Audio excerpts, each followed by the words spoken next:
The difficulties of writing a Christian vampire. Yeah, I kind of need some blood. I'm about to die. You invented this rule where vampires die within 3 days if they don't have blood, and I haven't had blood for 3 days, so you kind of need to save me. Yeah, but, I mean, you really shouldn't have some blood. I mean, you're supposed to be a good character and a really lovable character. You can't just go drink some blood. You invented bloodlust. It's a thing. So, I need blood to survive, or I'm gonna die, or go crazy and kill somebody. You have a point. I'd really like to go to church. That'd be kind of fun. Church? You mean Sunday evening, right? I mean, I was thinking more along the lines of, Sunday morning. Yeah, but, one problem with that, you burn up in the sun. Right. Forgot about that part. I mean, could always go Sunday night or, Wednesday night. You have to be invited inside buildings, and technically you haven't been invited directly. Right. So, no church. Got it. Aw, Keske, what's wrong? You seem so sad. Seriously, what's wrong? You really do seem like you're brooding a little bit.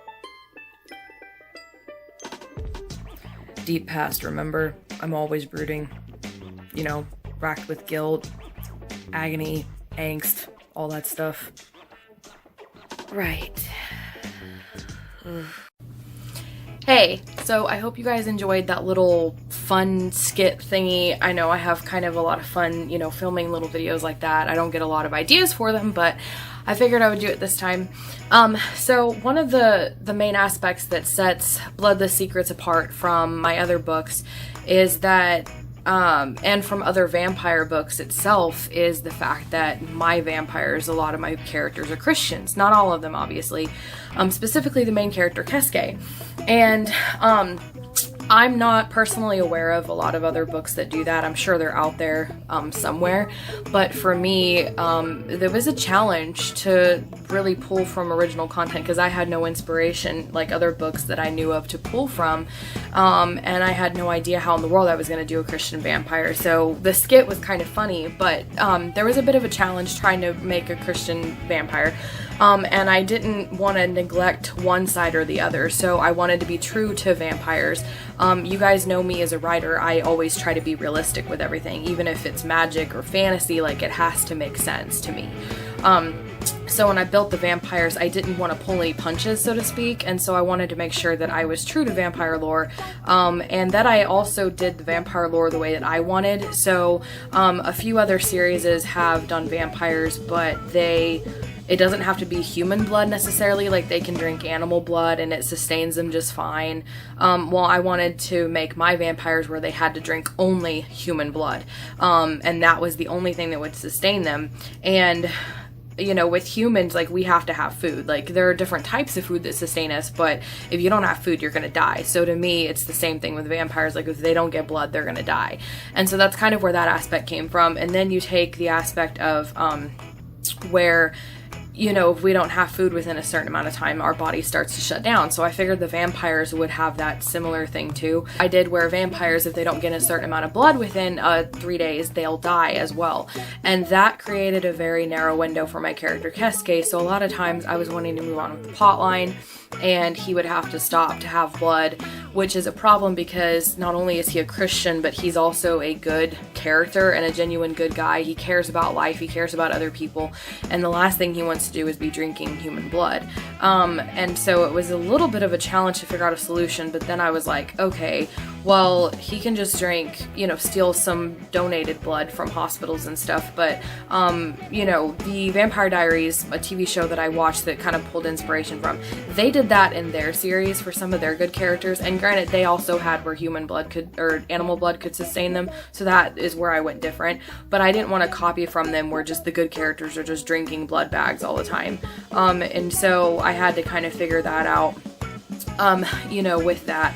And the aspect of the fact that blood is, in the Bible considered, it's kind of the source of all life. And that's why, atonement requires a blood sacrifice, is because all life is in the blood. And it sounds maybe unusual to some of you who aren't Christians, but that's the truth. And, even in science, like your blood, you have to have your blood, you have to have a heart, to survive. That's kind of a duh thing. So for me, it was also hard because as a Christian, it would be extremely, difficult. It would be extremely wrong to drink human blood, like in reality, beyond sickening. And so how do I go about portraying that while being true to the character, true to the vampire lore, while making a character that people, potentially Christians, can read and actually still sympathize with or even enjoy, because, most people would be turned away. And then you had the aspect, okay, a lot of Christians aren't going to read vampire novels. So it really put me in this box, in this rigid, really difficult position to kind of figure out, okay, what am I doing? How am I going to do this? The other problem was, of course, a couple more things, which was the second point in the skit, kind of combined into one. And that was the first aspect where the sun burns them up. I hate vampire lore, like in vampire books or movies where the sun doesn't burn them up.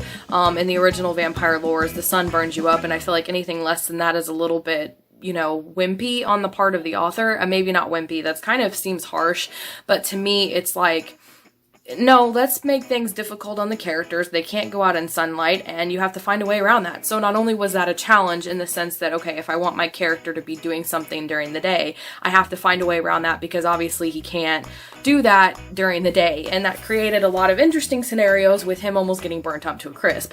But then there's church. And so most people like to go to church on Sunday morning. Well, the easy solution to that is just go to church Sunday night or Wednesday night. But the other vampire lore thing that I wanted to keep in my book was that they have to be invited in places. And I could have just gone the easy route and done, oh, well, it's church. Technically, everybody's welcome in most churches, so he would be able technically to be inside.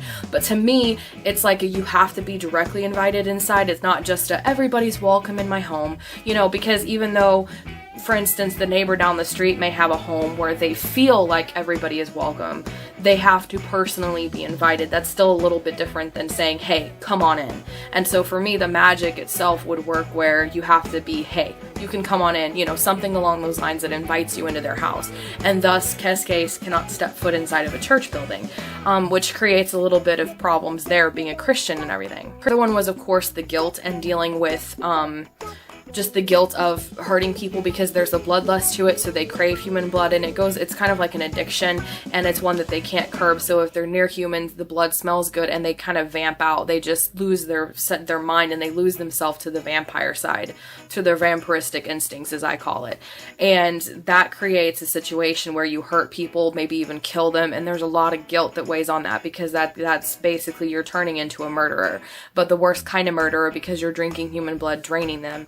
And it really weighs on Keske, and it creates this weight upon his shoulders that he cannot get rid of, and that was another added element to it. So I hope you guys enjoyed this short little video about how difficult, the difficulties of writing a Christian vampire. I hope that you had fun with the little skit and this, and it was a little informative. And if you're an author wanting to write a Christian vampire or kind of branch out into other genres, I think it's important for Christian authors to branch out in other genres, because, when you think about, like in the Bible, the apostles, they had to travel to places where the Gentiles were, so they were surrounded by, pagans, heretics, non-Christians. They had to go meet them elsewhere in order to bring the gospel to them. And so I think as a writer, we have a chance to first and foremost write what God tells us to write. But if God could be potentially calling you as an author to write in other genres, it's important to kind of meet secular readers where they are. I'm not saying to make your book secular. That's not the point. Our book should still be clean and reflecting God's glory, to bring God glory, and to be clean and reflect our Christian beliefs. But writing in genres that people would not consider Christian originally, I feel like is important. And I think we need a lot more Christian authors in genres like paranormal, romance and supernatural suspense and, you know, books with vampires in them, and even, you know, other genres like that. So I think there needs to be more of us there. So if you are an author and you've been thinking about branching into a genre that seems a little bit like it wouldn't be Christian, try it. You know, follow God's inspiration, do a lot of prayer before you do, and make sure this is what God wants you to do, and then just write it and try to make your own thing. You never know what genre may be created because you experimented a little bit and added Christianity to some obscure genre that people don't really think of. And you may be an influence to readers there, both Christian and non-Christian. So thank you guys for watching, and I hope that this was informative and encouraging and kind of funny and amusing. So thanks. Be sure to pre-order or to order Blood the Secrets because it's out today and I'm so excited. It's book 1 in the Mystic series. I will have a link in the description below.